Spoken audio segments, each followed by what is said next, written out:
Praise the lord. మన ప్రభు రక్షకుడైన యేసుక్రీస్తు ప్రభు యొక్క నామమున పేరట వందనాలు తెలియజేస్తున్నా.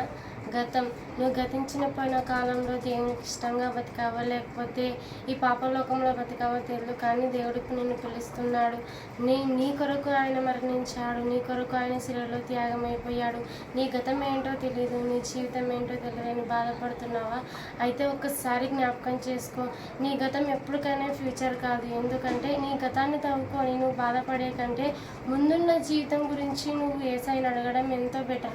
ఎందుకంటే నీ జీవితంలో ప్రభు అనేది ఒకటి ఉంటే, వాక్యం అనే ఆహారం ఒకటి ఉంటే నీ జీవితం ఎంతో అద్భుతంగా మారుతుంది.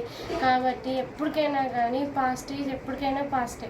కాబట్టి నువ్వు ఎప్పటికైనా కానీ ఫ్యూచర్ అడుగు పెట్టు. దేవుని యందు విశ్వాసం ఉంచి, దేవుని యందు నిరీక్షణ ఉంచి జీవితం ముందుకు కొనసాగేలా నువ్వు జ్ఞాపకం తెచ్చుకో. కానీ పాస్ట్ని ఎప్పటికూ గుర్తు చేసుకోవద్దు. గతం వెళ్ళిపోయింది, అది ఇప్పటి నుంచి ఒక కొత్త జీవితంగా దేవుడు ఉన్నాడని ఒక జీవితంగా నువ్వు మార్చుకుంటే నీ జీవితం ఎంతో ధన్యకరం. ఆమేన్.